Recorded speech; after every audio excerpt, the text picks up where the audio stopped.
Hey, what's up, everybody? I am Jay Hollingshed, your high performance mindset coach and public speaker. And right now it is approximately 10 o'clock p.m. Eastern Standard Time. And that is the time that I come to you every night with my 7 Pillars of Mental Performance series. Thank you so much for tuning in. I truly appreciate you. My wife and my brother are already catching the front row seats. I appreciate you. I love you for that. AJ and Lisa, I love both of you for that. Now, today's episode, today is day 2 of the week in which we always discuss pillar number 2. Pillar number 2 is confidence and motivation. And my aunt has come to claim her front row seat. Gina Cecily, thank you so much. Sean Key, what's up, man? I appreciate you for tuning in as well. Now, confidence and motivation is what we're going to talk about tonight. So before we do that, let me get into my thank yous. I've already thanked everyone that has tuned in thus far. And I'd like to thank everyone that's going to watch this on repeat. My guy, Dale Brown, I already know we talked earlier today. You are going to watch this like you watch all of them on repeat. Thank you so much.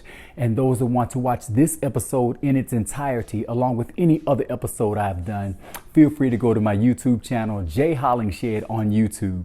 Now, let's get back to the meat of the subject tonight. Confidence and motivation. Frederick Shadding, you got a front row seat as well, Fred. I appreciate you. Now, confidence and motivation. Here we go. Tonight, I want to talk about something different when it comes to confidence and motivation. I want to talk about a misguided confidence or a misdirected confidence.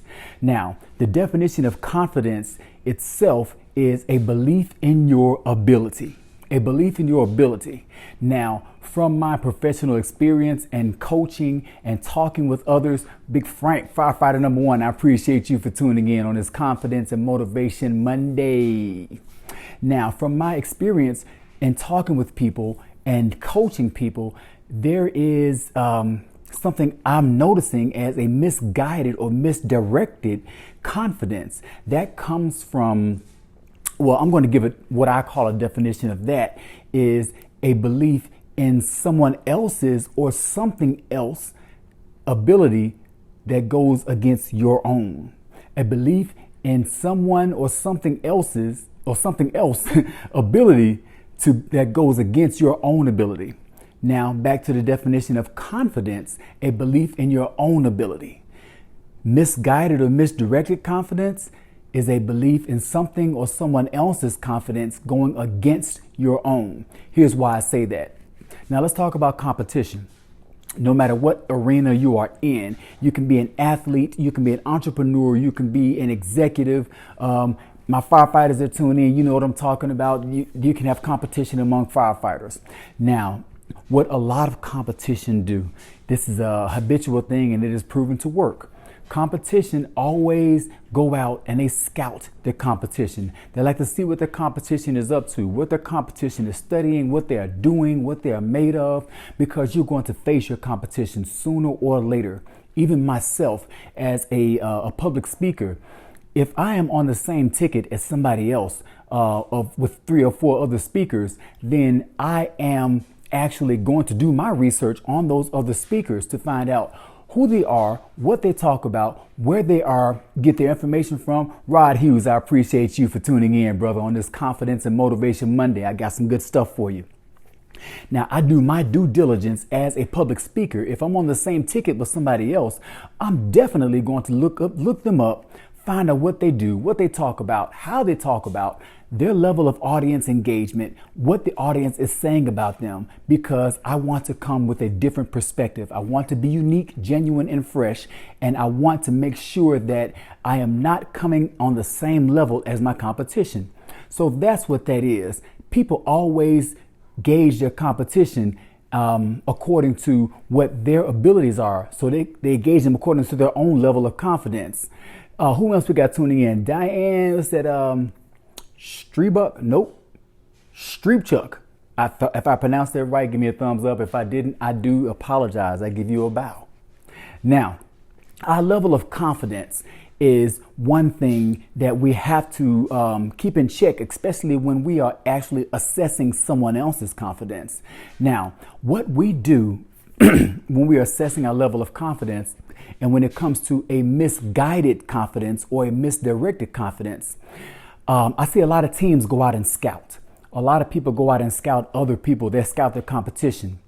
And if they go out and scout their competition without the proper mindset, then they end up going there with a misguided confidence, and their misguided confidence ends up reprogramming their mind in the opposite direction.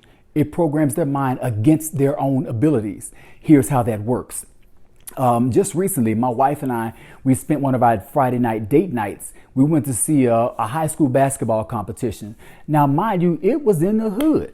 So, we got cheerleaders doing that thing straight up from the hood, the whole nine, right? But these girls were good. And these were a girls basketball team. They were straight killing the game.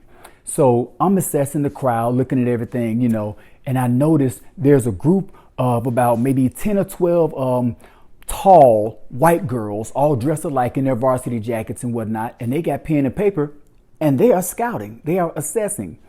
I know that they are another team because you won't see them in the hood. I promise you won't. Not that hood anyway.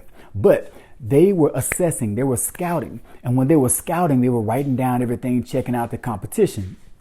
Mind you, when they were done, they got up and left. Now, if you were scouting your competition, or if they had a misguided level of confidence, they would look at their competition and get caught up in what their competition can do. They would get caught up in their competition strengths. They would get caught up in how good their competition is, or their competition jumps this high. They move this way, or they move that way, or they do great things. Next thing you know, they start to admire their competition. And then their level of confidence in themselves starts to diminish as the level of their confidence and their level of their competition starts to increase. That's the misguided confidence that I'm talking about. So that's the misguided confidence. We need to have our mindset in check and be confident within ourselves before we go out and start looking at anybody else.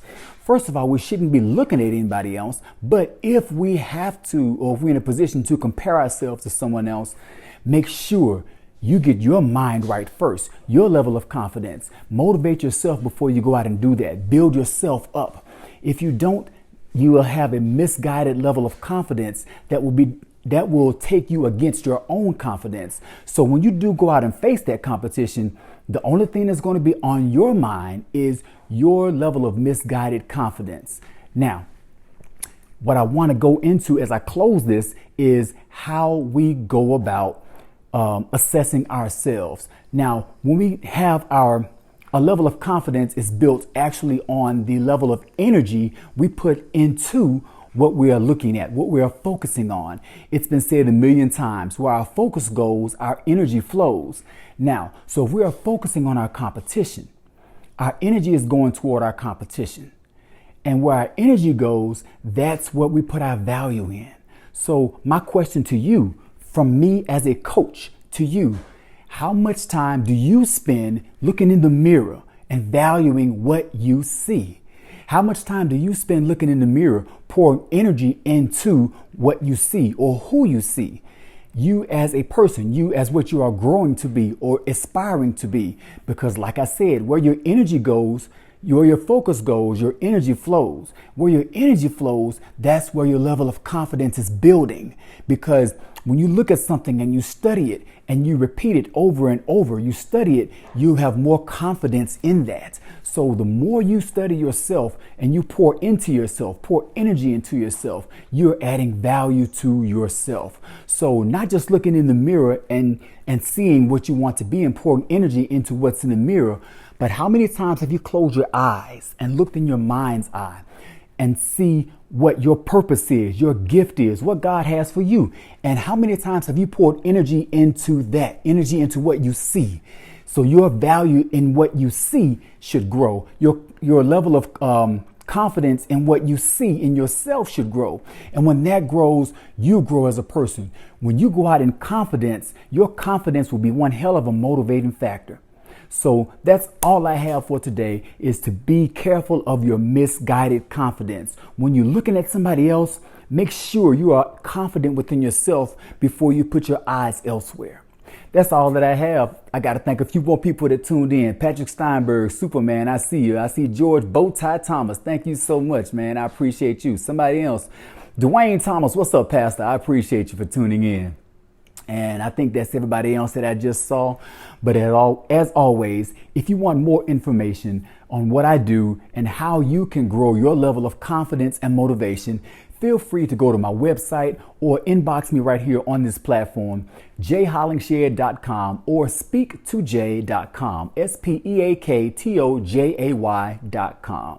Thank you so much for tuning in. I will see you tomorrow, 10 o'clock p.m. Eastern Standard Time. Be well, stay blessed, and as always, through love, be a blessing. God bless.